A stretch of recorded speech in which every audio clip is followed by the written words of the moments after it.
muito obrigado, antes de mais nada, por vocês estarem aqui me ouvindo. Obrigado mais uma vez ao professor Heraldo por ter me convidado, e agradeço também à diretora Tânia e à casa por nos receber aqui. Então, nós somos muito gratos. Antes de começar necessariamente o que eu preparei para conversar com vocês, eu quero fazer uma distinção temporal entre como é que o meu cérebro foi organizado quando eu tinha a sua idade e como é que o seu cérebro é organizado hoje. E como é que nós, do lado de cá, que estamos, todos os dias nós envelhecemos e vocês estão todos os dias chegando com a mesma idade no ensino médio, né? Então, aí a gente tem que começar a pensar como é que eu vou entrar na cabeça do menino de hoje, para que ele possa entender um pouco as coisas que eu falo. Depois de estudar direito, fazer disciplinas lá na pedagogia, tentar entender um pouco, eu confesso que eu só fui começar a entender melhor a cabeça do atual adolescente quando eu fui pai e percebi que a adolescência dos meus filhos não tinha mais qualquer ligação com a minha adolescência. Nenhuma. Eu falei, como é que é então? Deixa eu ver isso daqui, porque senão eu não vou ser um pai legal. Eu vou ser um pai legal não no sentido de ser amigo do meu filho, porque o pai ele pode ser amigo de um filho, mas ele não pode ser um cúmplice das coisas que o filho faz. E a amizade, ela tem que se dar em que nível? No nível em que o filho confia no pai, inclusive as dificuldades que ele tem. Não que o pai vai ser cúmplice do filho, porque daí não dá.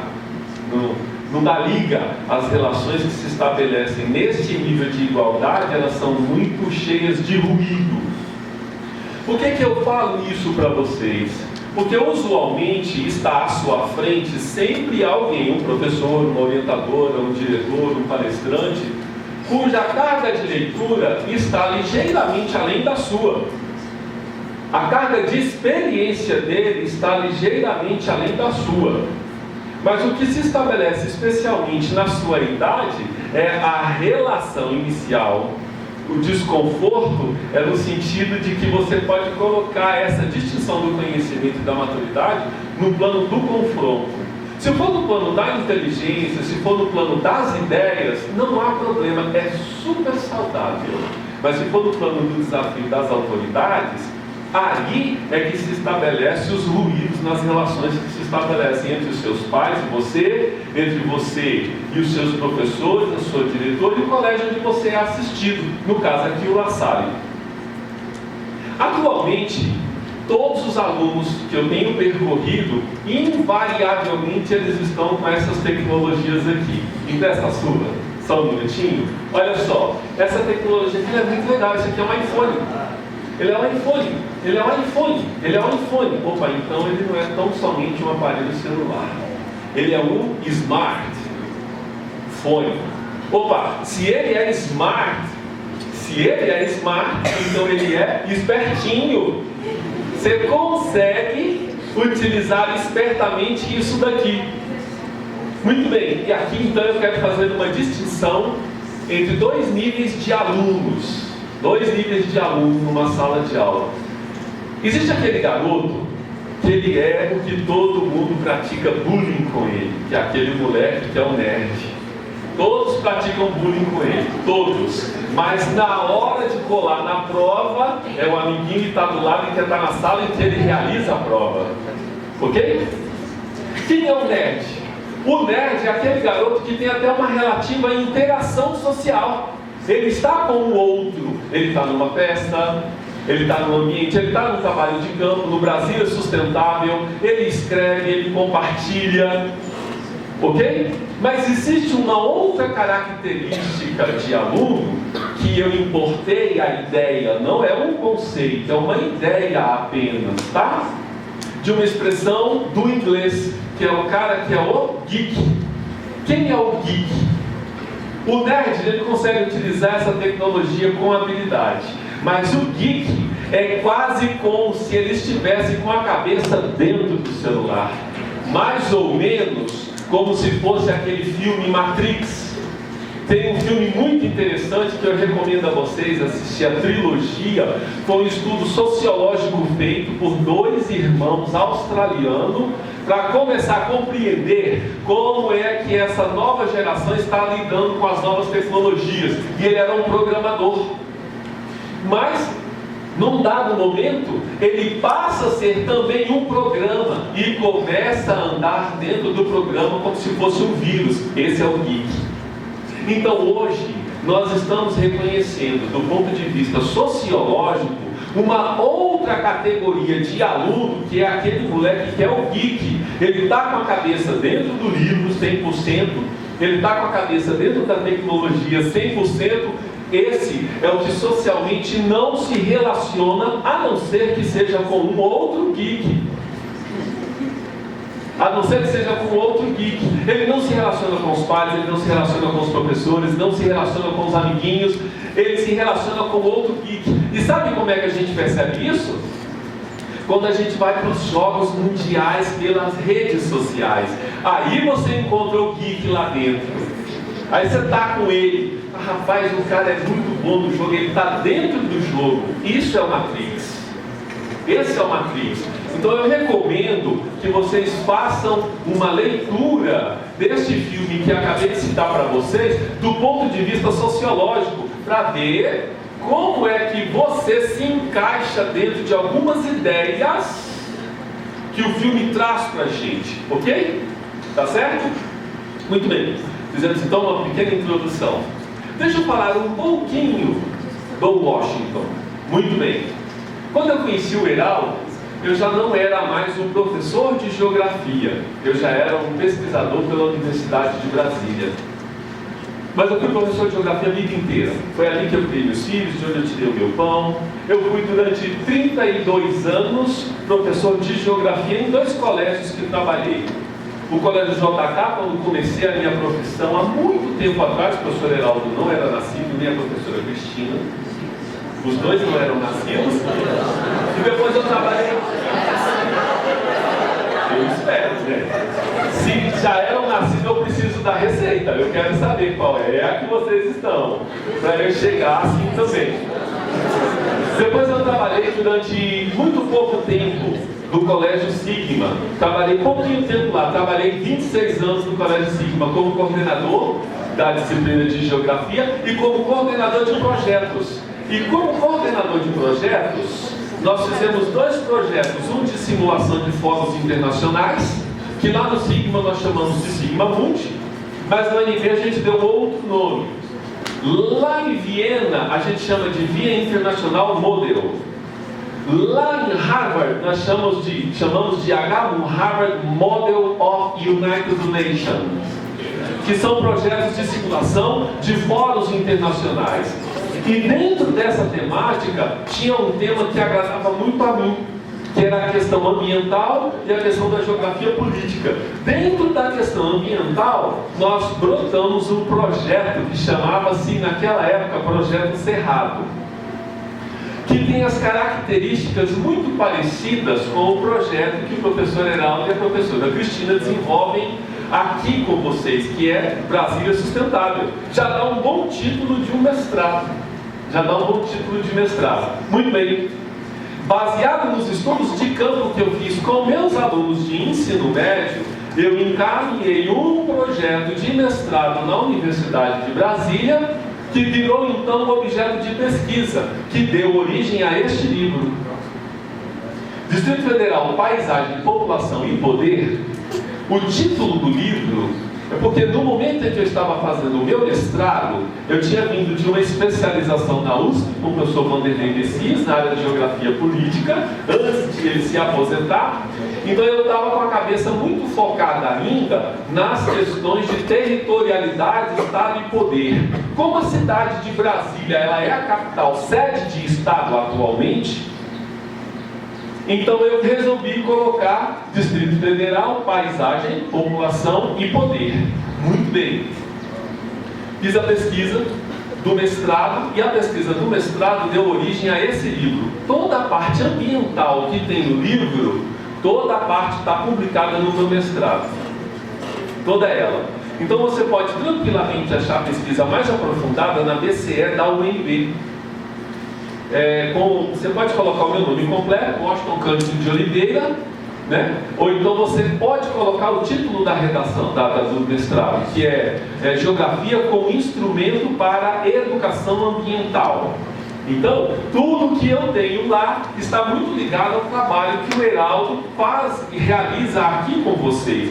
No primeiro momento, pode parecer alguma coisa um pouco simples, mas não é simplória.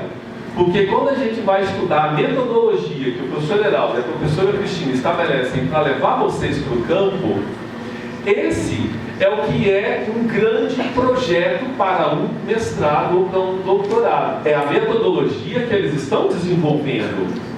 Então, na verdade, para quem caminhou na área da pesquisa, este livro aqui, ele tem uma característica muito interessante. Foi onde eu apliquei toda a metodologia de campo com os meus alunos de ensino médio. Ok? Em 2010 eu deixei de dar aulas. Em 2013 ainda consegui voltar um pouquinho durante 8 meses, quando o Colégio Sigma abriu uma sede aqui em Águas Claras. Eu voltei para trabalhar um pouco lá com eles, mas eu já vi que a minha pegada já não era mais aquela. Eu tinha que estar no outro canto. Qual que é o meu outro canto agora? É o bastidor. Hoje eu sou o cara da cortina, que você vê só o pezinho na hora que ele puxa a cortina, entendeu? Que é lá no laboratório de pesquisa, produzindo para o ensino médio. Muito bem. Então, fiz uma breve apresentação do professor Washington e fiz uma breve apresentação do livro. Tá joia? Aqui agora, o que nós vamos fazer? Eu fiz um levantamento geral das principais ideias do livro, mas tem uma coisa que eu trouxe até para deixar já com o Heraldo agora, que ele vive me pedindo as imagens e eu fico procrastinando e não vou. Hoje as imagens estão aqui. Mas tem uma imagem que eu vou me deter um pouco mais a ela, que é objeto da minha atual pesquisa, do doutorado que eu estou desenvolvendo pela Universidade de Brasília, que é, quando nós construímos a cidade de Brasília, construímos o Distrito Federal, nós tínhamos um núcleo administrativo, que era a Regional Administrativa de número 1, cujo o nome dela é Brasília. Ok? Muito bem. Só que aquela parte que era central, hoje já não se caracteriza mais como o único centro de decisões dentro do Distrito Federal. Então eu tenho um mapa novinho que está aqui, que faz parte da minha atual pesquisa, ainda não está publicado. Mas eu já vou deixar com o Heraldo, porque ele pode capitular as ideias. Capitulada as ideias, ele pode pegar parte da pesquisa e publicar para vocês. Não há problema nenhum. Um compromisso que eu quero assumir com vocês e com o professor Heraldo. Nós hoje utilizamos uma plataforma de educação adaptativa em que por lá podem ser entregues as suas atividades e podem ser corrigidas todas online, tá, Heraldo? Todas online. Se a gente quiser conseguir fazer aqui um grupo focal com o seu trabalho, a publicação do trabalho pode ser por lá e a correção pode ser feita por lá. Pelos professores de redação, que podem corrigir linguisticamente, pelos professores de geografia e de história, que podem construir a construção dos objetos que vocês tratam. A plataforma é muito legal, muito legal. Muito bem. Alguns pontos que eu quero abordar com vocês aqui agora, fazendo uma passagem bem en passant mesmo, tá? Nós vamos fazer uma passagem geográfica por todos os capítulos do livro. Eu não vou te dar a aula de geografia, isso o professor Heraldo faz com muito talento, bem mais competência do que eu. Muito bem. A primeira parte são os aspectos físicos que você tem lá no livro, não é isso? Olha só aqui, ó. Os aspectos físicos que nós estamos tratando aqui é que você vai falar de vegetação, climatologia, o tipo de solo, o tipo de relevo, a distribuição geográfica. E lá no final do livro eu vou falar de alguns acidentes ambientais que aconteceram. Inclusive lá eu tenho a fotografia do segundo maior acidente ambiental que aconteceu no Distrito Federal. Os processos históricos de ocupação, isso é muito interessante para ser desenvolvido com o pessoal da história, porque nós vamos falar desde a Comissão Cruz, então desde as pesquisas para a transferência da capital federal para o interior, lá no século XIX até o século XX, quando de fato a gente tem a desocupação, a desapropriação desta área aqui e o estabelecimento exatamente do atual quadrilátero do Distrito Federal. Aqui é um trabalho muito bom para ser feito com história. Muito legal mesmo. Dá para fazer um trabalho também com o pessoal de educação artística, porque hoje você tem um patrimônio histórico que é tombado. Esta área que a gente está aqui agora não é patrimônio histórico. Lá na geografia política, nós chamamos de zona tampão, que é uma zona de proteção ao patrimônio histórico. Como, por exemplo, o Uruguai, que é um país tampão em relação a prováveis crises entre Brasil e Argentina. Ou, como a Hungria, a República Tcheca e a Eslováquia, são países que tamponam o provável conflito entre o Oriente e o Ocidente na Europa. E a Alemanha está nesse meio do caminho. Muito bem. A organização territorial que nós estamos discutindo aqui é exatamente a organização política do território, que antigamente nós chamávamos de cidades satélites. Hoje nós chamamos de regiões administrativas. Então, os professores da velha guarda, volta e meia, se traem e dizem assim: eu moro em Taguatinga, uma cidade satélite, é região administrativa. Do ponto de vista da linguagem, a gente não fala que é errado, mas está fora do tempo, está fora da moda. A gente chama hoje de região administrativa de número 3. A título de curiosidade, Águas Claras, qual é a região administrativa de Águas Claras? Qual é a região administrativa de Águas Claras? Valendo um lanche na cantina do colégio lá em Planaltina de Goiás. Hã? Qual é o número dela? RA 7, RA 20, 11. Vamos lá, qual que é a RA de Águas Claras? Não sabe? Calma então. Nós vamos recorrer aos universitários agora, valendo o lanche no colégio da rede pública lá em Planaltina de Goiás. Ok? Mas o barato de tudo é que você vai viajar até lá, vendo vários estratos fitofisionômicos. Muito bem. População, emprego e renda. Aqui, nesse capítulo, é bem interessante por causa do seguinte: nós tínhamos no passado a maior renda per capita no Distrito Federal lá no plano piloto. Ok? Mas com as novas centralidades, nós passamos a ter muitas outras rendas boas em Águas Claras, em Taguatinga, no Gama, com uma renda per capita muito próxima da renda per capita média do plano piloto. Muito bem. Impactos antrópicos. Toda essa área de Águas Claras, por exemplo, era uma área de conservação ambiental, era manancial de água no passado, ok? E hoje nós temos uma grande cidade. Olha só que interessante.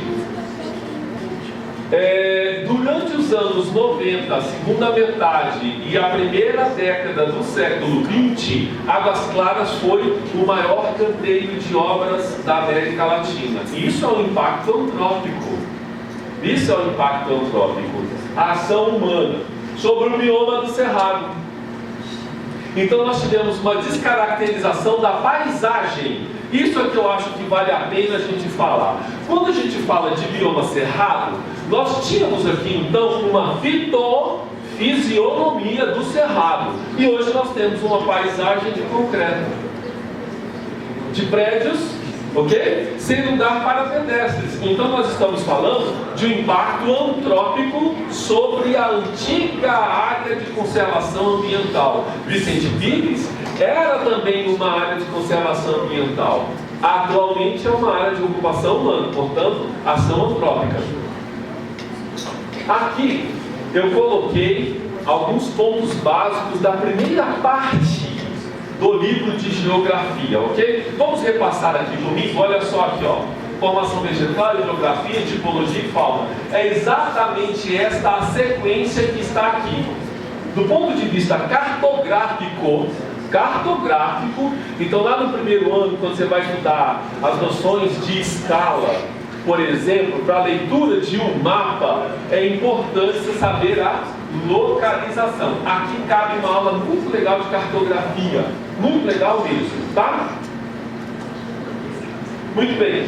Aqui são alguns mapas que eu trouxe para te mostrar, para que nós possamos ver qual é a localização, onde é que nós estamos, ok? Então olha só aqui, ó. Esse primeiro mapa aqui, tá vendo? Todo ele, toda essa região em volta do quadrilátero é a RID. Preste bastante atenção. Você vai fazer uma avaliação agora na UNB, que pode ser o PAS, se for o terceiro ano, no final do ano, e vai ser o Enem. Mas se a gente falar especificamente de PAS, hoje nós temos uma discussão imensa dentro da Universidade de Brasília, que é discutir sobre a área metropolitana de Brasília, que formalmente ela existe já. O IBGE reconhece a área metropolitana de Brasília. Um dos pesquisadores da USP, professor José William Vicentini, quando fez o mestrado dele, ele chamava Brasília de a metrópole incompleta, porque nós não temos parque industrial, nós temos uma boa área de serviços, setor terciário da economia, mas o setor secundário da economia nós somos insuficientes, importamos as coisas e contribui muito pouco para o nosso PIB. Muito bem. Considerando isso, ele chamava de área metropolitana incompleta. Olha, isso no mestrado dele. Os estudos avançaram e Brasília incorporou-se mais. Nós saímos de um pouco menos de 1 milhão de habitantes para mais de 2 milhões de habitantes no Distrito Federal. Mais a população da área metropolitana, mais a população da rede. Então, todo esse primeiro mapa... Todo esse primeiro mapa que você está vendo aqui, ó, é da região integrada de desenvolvimento do entorno do Distrito Federal, que é a RID.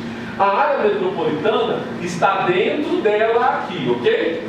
Muito bem. Aqui nós temos todo um conjunto da rede hidrográfica, mas eu trouxe esse mapa para te mostrar exatamente o seguinte: onde é que nós estamos aqui? Onde é que Águas Claras está aqui? Vamos lá? Olha só aqui, ó. Aqui, Asa Sul, caminhamos para cá, estamos aqui, ó. Esse aqui é um altiplano. Então essa região aqui, rumo a Taguatinga, está em relação à região administrativa de número 1 mais alta. E ela é chamada de um altiplano do Planalto Central brasileiro. Então nós estamos exatamente aqui, ó, nessa posição aqui, ó. Águas Claras está exatamente aqui. Um dos córregos que alimenta o Paraná nasce exatamente aqui, em Águas Claras, passa aqui embaixo e alimenta o Lago Paranoá. Muito bem. Esse outro aqui é exatamente da rede hidrográfica do Distrito Federal. Mas o que eu queria te mostrar é que aqui nós temos divididas as bacias hidrográficas do Distrito Federal, tá certo?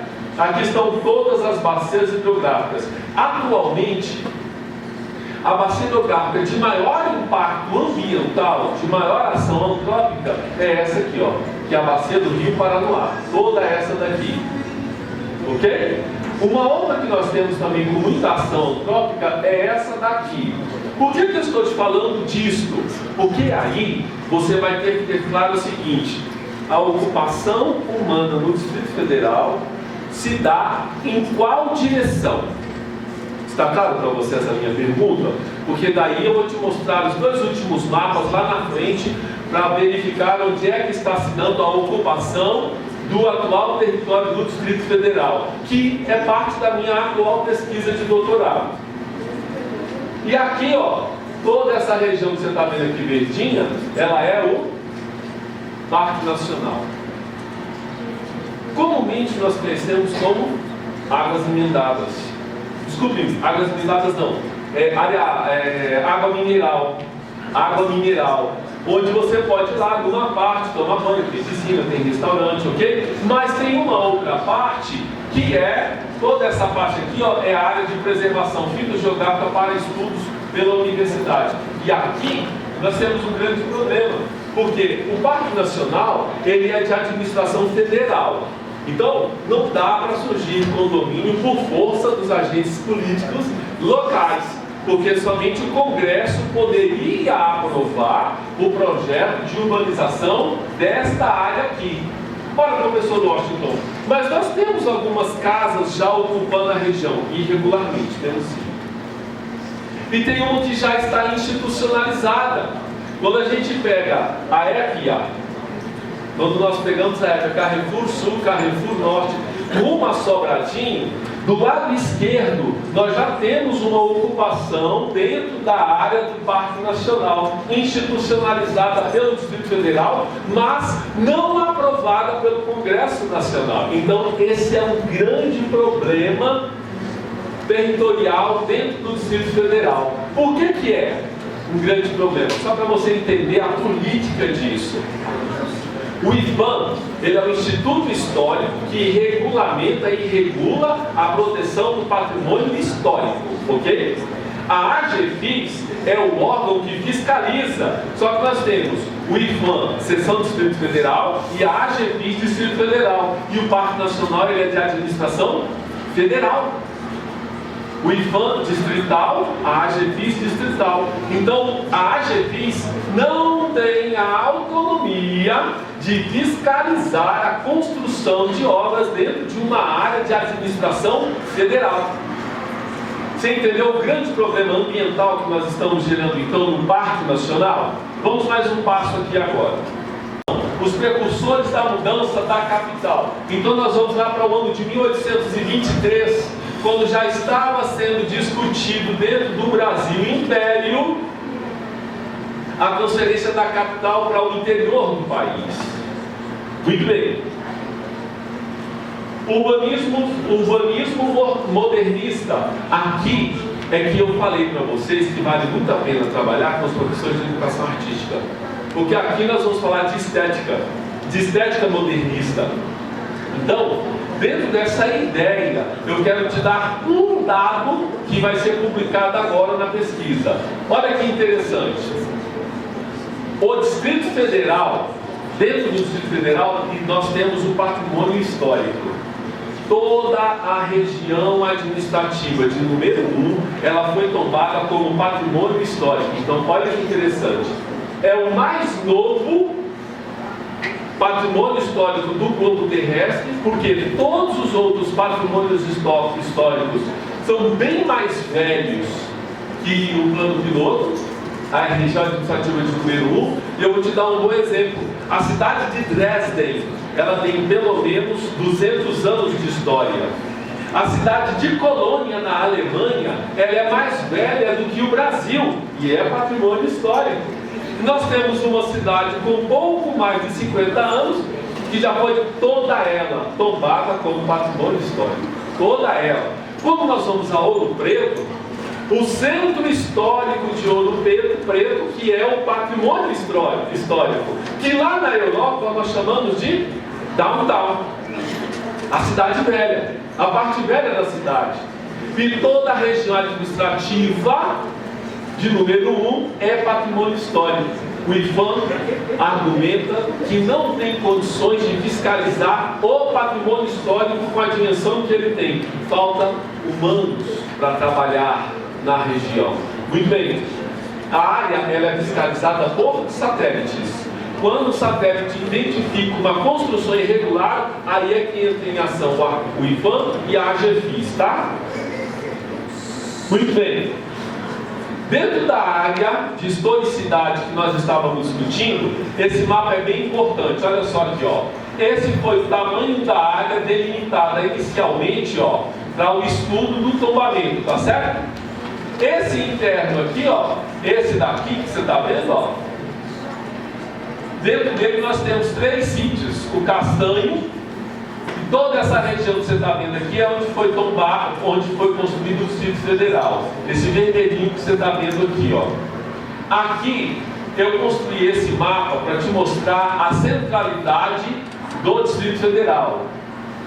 E observa então as linhas de ação e como o Distrito Federal está ligado ao Brasil. Então nós temos, do ponto de vista da geografia política, uma ligação do Distrito Federal radial, como os raios de uma bicicleta, ok? Então está aqui, ó, esse mapa é interessante nesse aspecto, para te mostrar a centralidade administrativa do Distrito Federal. Aqui as duas fotos abaixo faltam o que fazer. Tiradas no mês de agosto, aqui. Essa nuvem que você está vendo aqui, está vendo essa parte aqui, ó? Aqui estava acontecendo uma queimada. Então todo esse cinza que você está vendo aqui, ó, todo ele, fumaça. Aqui é uma nuvem tapando o sol. E aqui é um pôr de sol alaranjado no mês de agosto. Quando a gente tem a atmosfera um pouco mais expandida, menos oxigenação, então os raios solares penetram com mais facilidade. Então você tem comumente pôr de sol alaranjado assim. Resultado, falta o que fazer. Eu estava com uma câmera na minha mão e sem o que fazer e resolvi fotografar o pôr do sol. Muito bem, processo de urbanização. Aqui, quantas pessoas aqui, levante a mão por gentileza, quantos aqui moram na região administrativa de número 20? 1 aluno, 2 alunos, 3 alunos, 4, 5, 6 alunos. Ah, desculpe, eu falei RA20? Puxa vida! Quantos alunos moram em Águas Claras? Levanta a mão. Ué, não entendi. No primeiro eu só tive 5, agora eu tive mais de 20. Vou repetir a pergunta então. Quantos alunos moram na RA20? Levante a mão. Ó, melhorou a população. Ó, então RA20, você que me perguntou aquela hora, RA20 é igual a Águas Claras. Quem está com o livro de geografia aí na mão vai ganhar um pirulito. Quem está com o livro de geografia na mão vai ganhar um pirulito. Muito bem. Então vamos lá. Você pode me fazer um favor? Aqui tem um quadro sinótico do histórico de quando surgiram todas as regiões administrativas do Distrito Federal. Ele ocupa uma página inteira. Procura aí para mim. Muito bem. Olha só aqui, eu gostaria de discutir com vocês algumas coisas. Quando nós falamos do processo de urbanização, presta bastante atenção nisso que eu vou te falar. A expressão urbanização, ela significa para nós, lá na geografia, um processo contínuo, ele não se estanca. Ele não se estanca. Então é um processo que começou quando nós desocupamos esta área aqui e passamos a construir a cidade de Brasília ou a região administrativa de número 1. Veja bem, então, nós datamos o processo de urbanização. Mas quando a gente vem ocupar aqui, algumas cidades já existiam. Planaltina de Goiás já existia, Braslândia já existia. Estas áreas, uma parte delas foi desapropriada para que passasse a construir a cidade de Brasília como território pertencente ao governo federal. Muito bem. Aqui,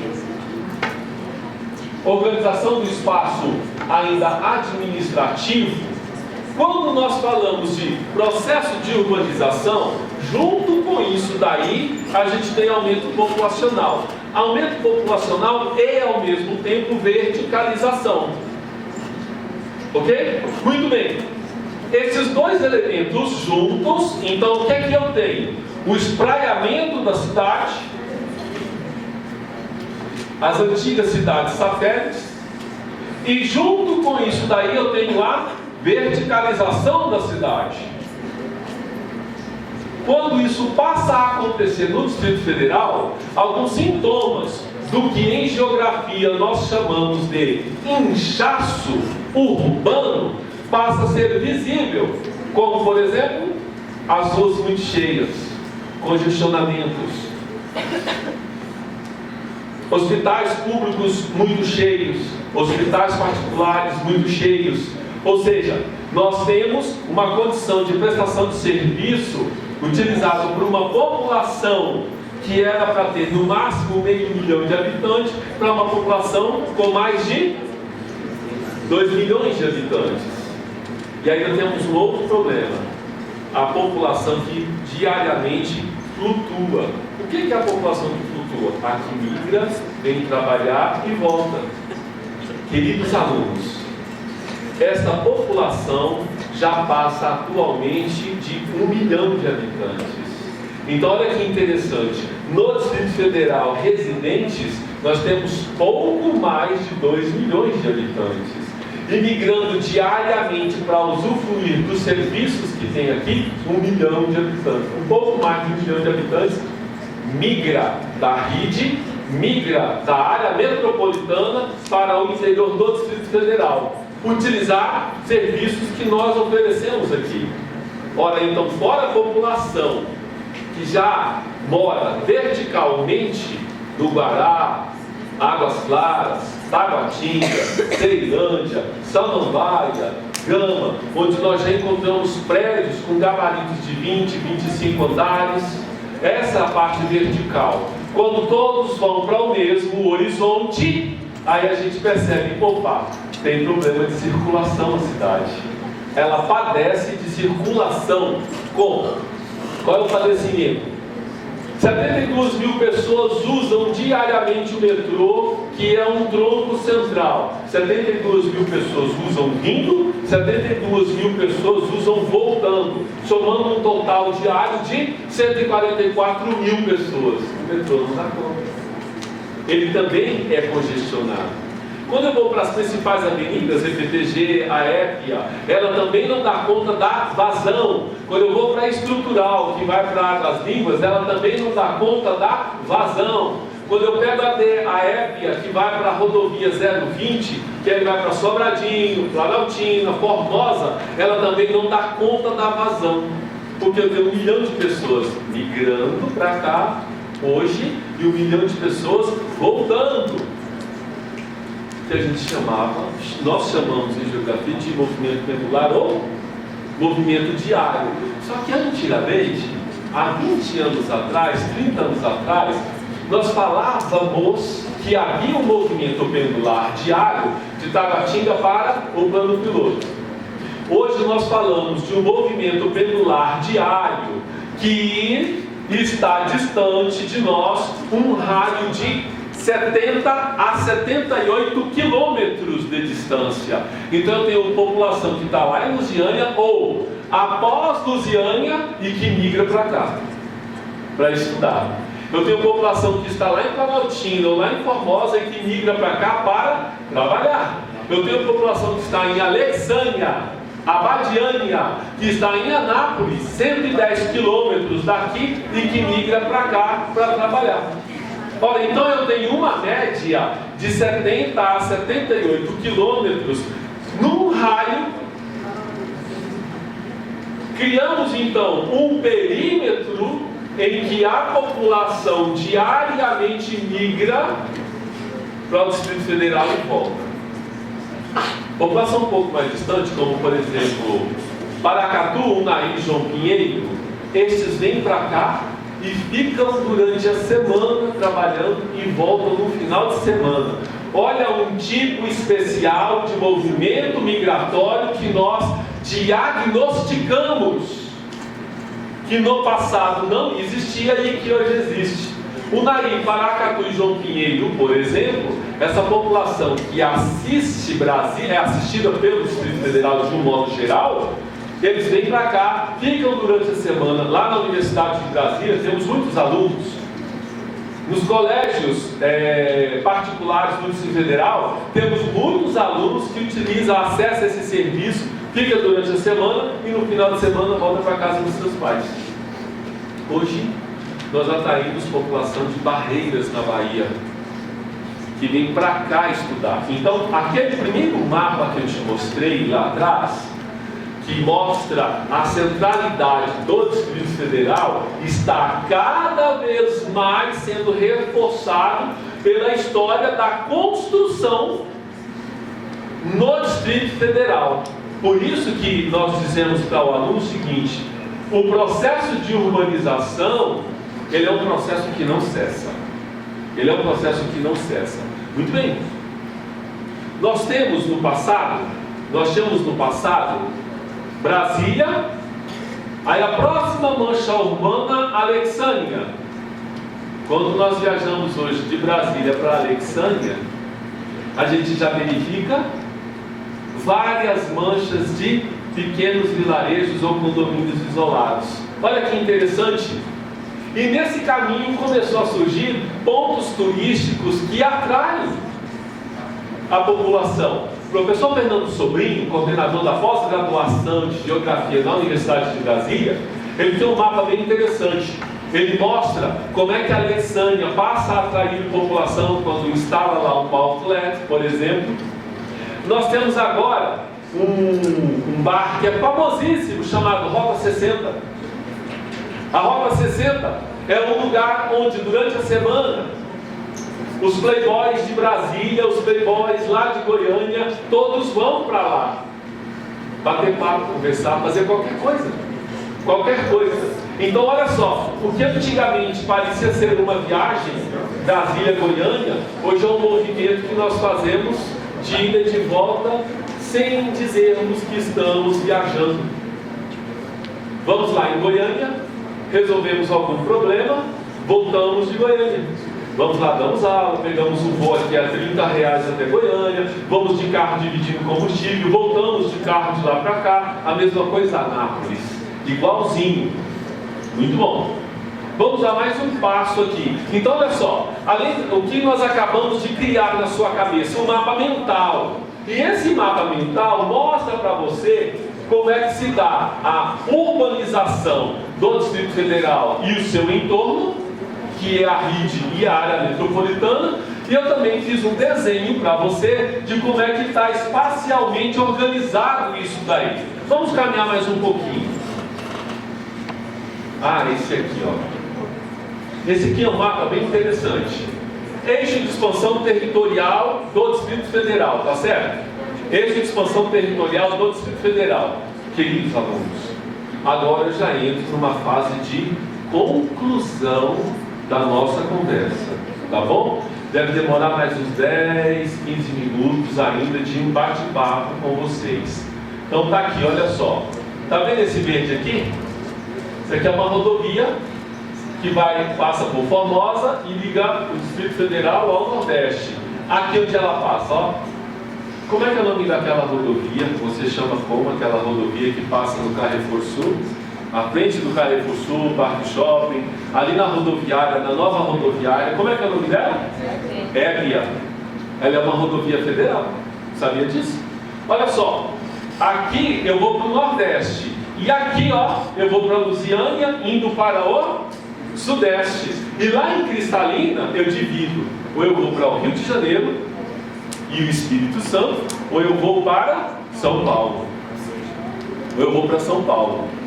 O que transforma a cidade de Cristalina numa cidade estratégica. Numa cidade estratégica que foi durante um bom tempo a área de maior armazenamento de soja no Brasil, vindo de onde? Do interior. Opa, então, o Distrito Federal, dentro daquela ideia de uma centralidade radial, ele estabelece uma área estratégica de integração. Ok? Vamos aqui comigo, mais um pouquinho desse mapa. Vamos estudar um pouquinho mais desse mapa. Está vendo essa estrada aqui, ó? Essa aqui vai para Corumbá. Aqui Águas Lindas. E essa que nós estamos vendo aqui, Santo Antônio do Descoberto, ela vai para Goiânia. Ela vai nos ligar à parte sul do Brasil, mas ela vai nos ligar também à parte norte do Brasil, porque ela vai conectar-se com a Belém Brasília e nós vamos até Belém. Então percebe que nós estamos ligados ao Sudeste, ao Nordeste, ao Sul e ao Norte do país. Então, de fato, do ponto de vista estratégico, com uma lente de geografia política para te mostrar, Brasília é uma área estrategicamente de integração do território. Está claro isso para vocês? Por favor, eu queria que você se concentrasse mais um pouquinho. Quando nós utilizamos em geografia política a expressão território, nós estamos usando um conceito formal. Território é o lugar onde está estabelecido a relação do Estado na organização do espaço geográfico. Então, nós fizemos uma análise administrativa do Distrito Federal, o processo de urbanização, a sua ocupação territorial, e agora nós estamos concluindo dizendo que a lente da geografia política nos mostra que o Distrito Federal é uma área de integração. E isso estava no plano de metas militar para o desenvolvimento do Brasil nos anos 70. Então nós estamos falando de 40 anos atrás. Isso já existia no plano de metas de desenvolvimento que vem desde Juscelino Kubitschek e para o governo militar. Muito bem. Aqui é uma área de administração, ok? Por favor, aqui eu preciso que vocês se concentrem. Turminha, olha aqui para mim. Moça bonita, olha para mim. Rapaz lindo, olha aqui para mim. Vem cá, isso, você mesmo. Não vai dizer que não é você, porque é com você que eu estou falando. Porque você sabe que você é um moço muito bonitinho. Ó. Olha só aqui, pessoal. Presta atenção nesse mapa. Qual é o nome dessa região aqui administrativa?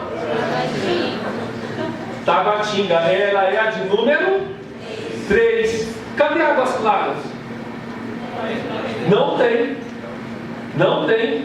Então aqui onde você está hoje era antigamente o que? Região administrativa de número 3, Taguatinga. Está aqui, ó. Qual era o limite da RA3? Está aqui, ó. Está aqui, ó. RA3 se limitava com quem? Com a RA10, que é Guará.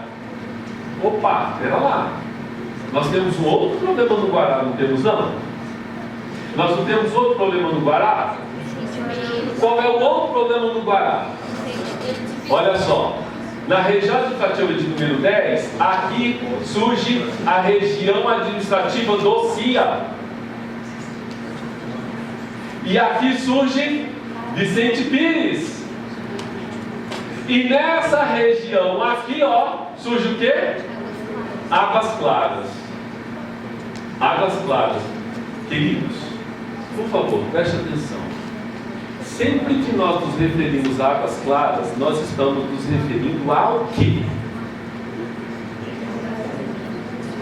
Porque, via de regra, você olha para a parte vertical de Águas Claras.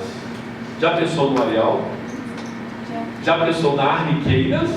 Então, por favor, dever de casa para vocês. Eu tenho um mapa aí para vocês no livro que mostra toda a área de ocupação da RA de número 20, que absorve uma parte de Taguatinga. Então, o que é que nós tivemos? Uma divisão administrativa. Está vendo aqui, ó? Olha só. Mas Taguatinga também perdeu área para quem? Samambaia. E a Ceilândia perdeu área também para quem? Samambaia. Então eu tenho aqui núcleos urbanos que surgiram. Quando eu pego um mapa de 20 anos atrás, eles não existiam. Está claro isso para vocês? Está claro isso para vocês? Muito bem. Mais um passo aqui. Pô, esse mapa aqui é muito chato. Aqui eu mostro para vocês, aqui eu quero mostrar para vocês, o que vale a pena aqui é você olhar essa parte aqui, tá bom? Essa parte aqui, ó. Aqui são os dados numéricos de onde eu tirei a informação para construir essas pirâmides aqui. Gostaria que você olhasse, então, aqui ó, 2000 a 2010, 2000 a 2010, tá vendo como é que eu tinha a faixa etária da população? Olha só aqui, olha o que passa a surgir. Quais foram as modificações? A cor laranja mostra para a gente a modificação do que era e do que passou a ser. Do que era e do que passou a ser, tá bom? Então, como eu era o verdinho em 2000. Como eu sou em 2010? Assim. Opa! Olha aqui, olha uma modificação interessante. Eu e o Heraldo resolvemos montar um colégio para nós, juntamente com a professora Cristina. Nós vamos montar um colégio para nós, ok? E eu vou fazer um estudo no mercado. Bom, mas eu vou montar um colégio para qual faixa etária? Qual é a faixa etária que eu vou ter uma maior possibilidade de consumidores? Vamos lá? Olha aqui. Qual é a faixa etária que nós temos aqui? de 15 a 19 anos. Nós estamos falando então do ensino médio. Aí a gente fala assim, nossa, mas ensino médio é muito investimento de capital para construir uma escola de ensino médio. A gente não tem isso, a gente está na sala de aula, estamos dando hora-aula de trabalho. Então nós vamos começar nas faixas etárias anteriores a 15 a 19 anos. O que aconteceu com a população de 10 a 14 anos? Ela aumentou. Opa, de 10 a 14 anos, então nós estamos falando o quê? Do fundamental fase 1 e fase 2. Opa, melhoramos, menos investimento fazer um colégio fundamental. Bem menor o investimento, muito menor. Mas a gente ainda não quer começar com o ensino fundamental, que apesar de ser bem menor que o ensino médio, a gente ainda não tem esse capital. Então nós vamos na pirâmide etária e vamos olhar. Opa, olha a população que aumentou aqui, ó. A população que vai de 4 a 9 anos de idade, olha o aumento dela aqui, ó. Oh, rapaz, então a gente tem que pensar exatamente nesse nicho aqui, ó. Ah, dá para fazer isso. Ou então vamos achar um lugar, vamos verificar onde no Distrito Federal existe o maior número de crianças que vai entre 4 e 9 anos de idade, para a gente pensar onde estabelecer o nosso negócio. Por que eu fiz essa brincadeira com você? Porque o planejamento do Estado, ele utiliza uma pirâmide etária para poder fazer as suas projeções de investimentos na área da educação. Queridos alunos, há 20 anos atrás, nós já sabíamos que se a velocidade de ascensão para o curso superior acontecesse, nós íamos chegar no século XXI com uma população precisando de nível superior, mas que nós não tínhamos tantas faculdades no Distrito Federal. Há 30 anos atrás nós tínhamos Católica, CEUB, Dom Bosco, UDF e a UNB. Ok? Atendia aquela população. Com 2 milhões e 200 mil habitantes, mais 1 milhão flutuando, mais uma área metropolitana de 3 milhões, então nós estamos falando de 5 milhões. Isso explica o aumento de faculdades particulares de pequeno porte. E o governo federal percebeu, caramba, é mesmo, tem razão. O que é que nós vamos fazer? Montar os institutos federais.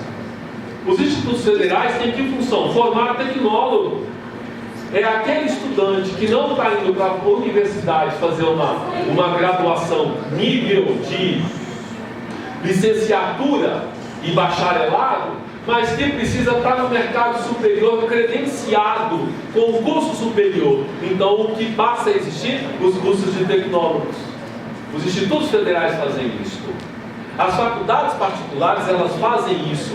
Então, elas enlatam cursos superiores para que eles sejam dados em até 2 anos e meio e o estudante sai como tecnólogo. Mas esse modelo é o modelo dos Estados Unidos.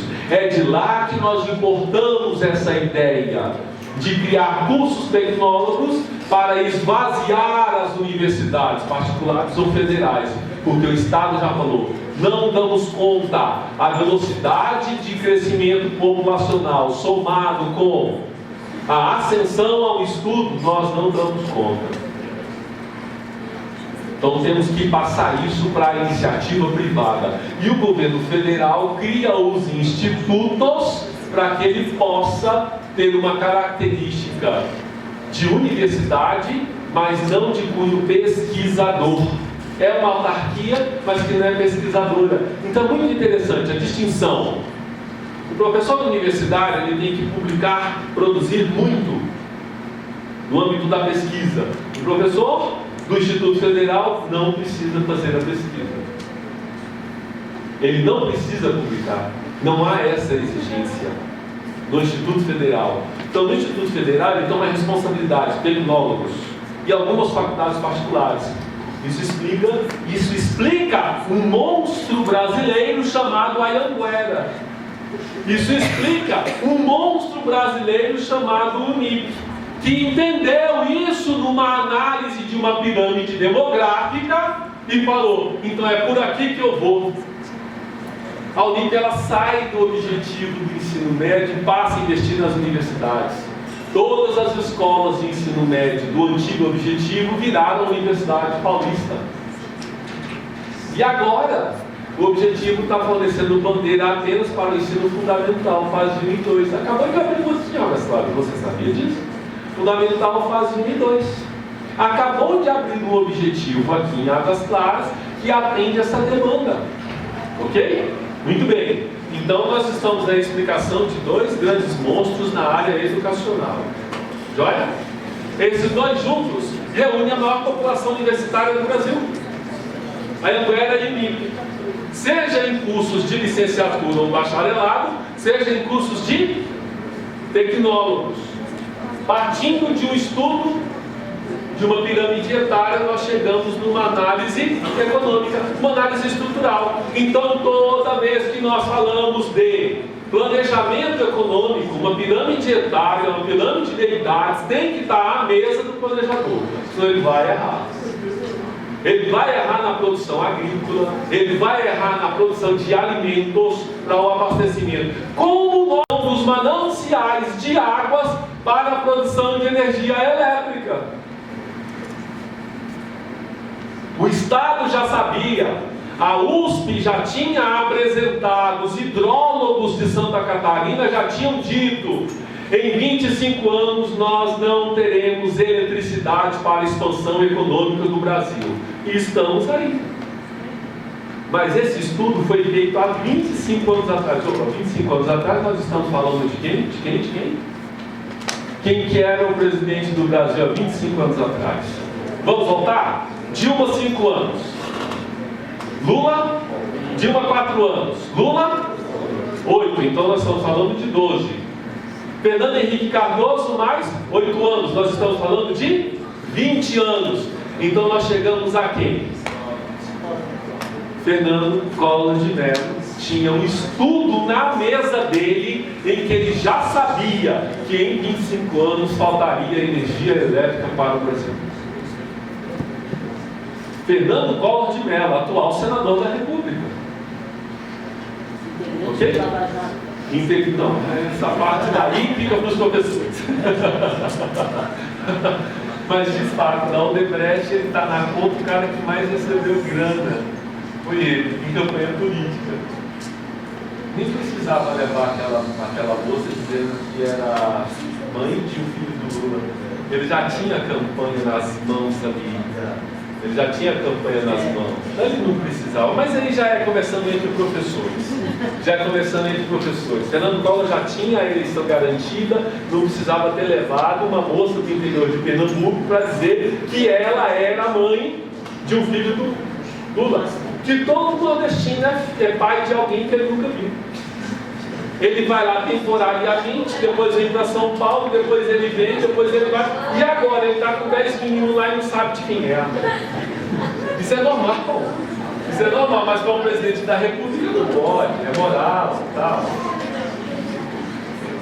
Muito bem, olha só aqui, ó. Queridos, aqui eu tive o cuidado de fazer isso daqui para vocês, para mostrar exatamente, ó, faixa de renda per capita. Ok? Porque o próximo mapa aí a gente conclui. Vamos lá. Olhando aqui, onde é que nós temos a maior renda per capita no Distrito Federal? Verdinho aqui, ó. Maior renda per capita. E a menor renda per capita? CIA e Itapuã. Queridos, quando esse mapa foi publicado, nós encontramos aqui na estrutural, antigo lixão, que hoje é a cidade estrutural, nós encontramos população heralda, trabalhadores que ganhavam metade do salário mínimo. Opa, quando a gente vai para os índices, indicadores de pobreza da Organização das Nações Unidas, R$400 dividido por 4, porque a gente está falando na razão de R$4 comprando $1, Então nós temos dentro do Distrito Federal a população que ganha renda per capita mensal de $100. $100. E nós temos no Lago Sul população cuja renda per capita chega a $10 mil. Então eu tenho $100 na cidade da Estrutural e tenho $10 mil no Lago Sul. O IDH do Lago Sul, meus amores, o Índice de Desenvolvimento Humano do Lago Sul é igualzinho o da Suíça. Então nós temos um pedacinho da Suíça no Distrito Federal. Mas quando eu vou para a Estrutural, aí eu gostaria de dizer um outro elemento do indicador social para o Índice de Desenvolvimento Humano, que é o grau de escolaridade. Então, nós temos no Lago Sul uma população com o maior grau de escolaridade do Distrito Federal, empatado com Curitiba e São Paulo, que é igualzinho o da Suíça. E quando nós vamos para a cidade da Estrutural, nós vamos encontrar uma população que ainda está fazendo EJA. Jovens e adultos que estão fora da faixa etária e que resolveram, minha mãe está me chamando. Esse é o telefone que não, eu esqueci de ligar o meu celular. Eu dou conselho para os meus alunos e eu esqueço, minha mãe está me chamando. Mãe, eu não posso agora. Desculpe. Não atenda a sua mãe durante uma aula. Isso é feio. Tá bom? Quando o professor não estiver vendo, você vai lá no WhatsApp. Mãe, eu estou em aula. Para com isso, mãe. Tá bom? Lá no WhatsApp. Sem o professor ver. Se o professor ver, você está usando uma tecnologia. Vamos lá? Já falei disso daqui. Já falei disso daqui. Me apaixonei por essa cascavel. Ela me olhou, eu olhei para ela e falei, você me encantou. Essa fotografia foi feita a 40 centímetros dela, com uma lente macro. Foi uma paixão à primeira vista. Só tinha uma coisa, ela estava morta. Ela foi morta por o segundo maior incêndio que aconteceu no Distrito Federal. Essa fotografia eu tirei horas depois do incêndio ter acontecido. 4 horas depois, o Corpo de Bombeiros liberou para que nós, da Universidade de Brasília, fôssemos lá. Aqui é o IBGE, tá? Nós temos livre acesso. Aqui é o IBGE. Sabe o que é isso aqui? Não. O que é isso aqui? Quem saberia me dizer? Quem saberia me dizer o que é isso daqui? O antigo setor de oficina Sul, SOF-Sul, sofrendo um processo de verticalização. Aqui é uma construção, tá? Aqui é uma construção. Olha só, SOF-Sul, SOF-Sul, SOF-Sul. Por último, e o que eu acho que é o mais legal, e isso é o que está na minha atual pesquisa de doutorado. Queridos alunos, olha só aqui, PAS. Quem vai fazer a prova do PAS vai se esbarrar exatamente nessa parte que nós... Os últimos 20 minutos do que eu te falei são assuntos pertinentes a uma prova que você vai fazer pelo PAS agora. Tudo bem? Final do ano. Então olha só aqui, ó. Centralidades consolidadas. Nós estamos falando de quem? Região Administrativa de Nível 1, ou Plano Piloto, ou Brasília, ok? E qual é a nova centralidade? Taguatinga. É a nova centralidade. Ok? Muito bem. Subcentralidade. Está vendo aqui? Quais são as subcentralidades que estão surgindo aqui? Que região é essa? Quem saberia me dizer? Valparaíso 1, Valparaíso 2, Jardim Ingá. Chegando lá no limite de Lusiânia, subcentralidades locais. Olha só aqui então, meus queridos alunos, 30 anos atrás eu saía da região administrativa número 1, chegava a 40 anos atrás, chegava a Alexânia e depois chegava a Cristalina. Olha a mancha urbana que surgiu aqui, tá vendo? Olha a mancha urbana. Então, por favor, olha o casamento da área de influência. Olha o casamento da área de influência. Vamos lá? Olha só. Plano piloto. Está vendo? Sai do Distrito Federal e abrange tudo isso daqui. Agora, olha Taguatinga. Olha Taguatinga. Tudo bem? Então, na verdade, se nós fôssemos dar uma aula de matemática falando de teoria de conjuntos, o que eu tenho? A área de influência do plano piloto e a área de influência de Taguatinga. Então, está contida. A área de influência de Taguatinga está contida dentro da área de influência do plano piloto. Mas o plano piloto contém a área de influência de Taguatinga. Daí o Buritinga, Heraldo. A administração do Distrito Federal mudou para onde? Para Taguatinga. Olha que interessante, Heraldo. Se a gente pegar a história do Distrito Federal há 50 anos atrás, Buritinga, sabe onde era? Onde é hoje o batalhão da polícia militar. Lá é o antigo Buritinga. E agora, nós estamos utilizando a expressão Buritinga para falar da transferência da administração do Distrito Federal para Taguatinga. Então, olha que interessante. A área de influência do plano piloto, dentro dela nós contém a área de influência de Taguatinga. Mas como Taguatinga está contida, Taguatinga também influencia dentro da área de influência do plano piloto. Está claro isso para vocês? E aqui, ó, para terminar, essa é a expansão da mancha urbana. Formosa, Águas Lindas, Padre Bernardo, olha aqui, ó, Alexânia, Lusiânia, e entre aqui você tem Ocidental, Valparaíso 1, Valparaíso 2, tudo bem? Novo Gama. Essas são as manchas, queridos alunos. Por último, aqui está a minha atual área de pesquisa. Olha só, está vendo aqui, ó? Guará e Taguatinga. Aqui nessa posição que você está vendo aqui, ó, é onde eu estou estudando. Que é a mudança de função de uso do solo, de águas claras, mais especificamente vertical, e a mudança dos gabaritos, que o Roriz fez uma coisa legal no Distrito Federal. Ele deu autonomia para que os administradores modificassem o plano diretor local sem uma prévia aprovação da Câmara Distrital. Resultado: nós temos prédios do Guará de 26 andares, alteramos os gabaritos que eram de 6 andares para 26 no Guará, e aqui Águas Claras, meus amores. Ali na área dos postos de gasolina, você tem prédios com 6 andares. Não é porque o dono do terreno quis construir, é porque tinha um plano diretor local que apenas isso aqui era para ser um conceito do final do século XIX, que nós chamamos de cidade-jardins.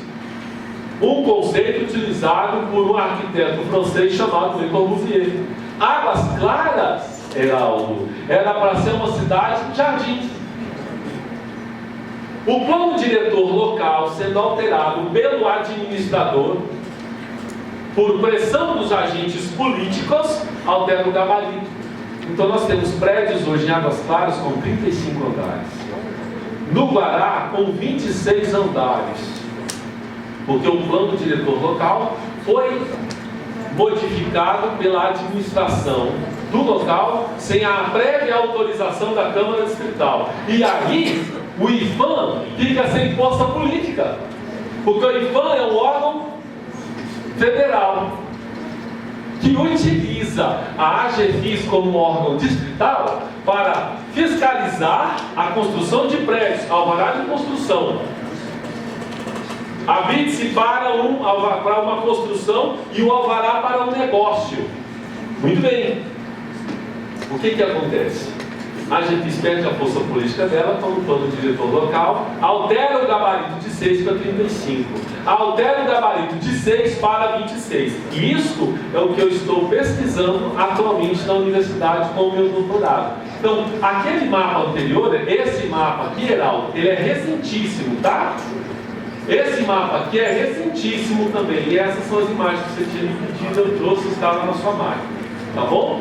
Queridos alunos, e assim então, eu queria te agradecer pela atenção. Fica aqui o meu muito obrigado. Ok? Obrigado, Heraldo, pelo convite, professora Cristina, diretora Tânia. E seu nome, professora? Jane, você é professora de quê? De História. De História? Muito obrigado por todos terem vindo aqui. Como dizem os cristãos na Croácia, onde eu aprendi, Slava Soso Cristo, Slava Novic. Como diz o bom católico, Deus esteja convosco, Ele está no meio de nós. Tchau, meus queridos.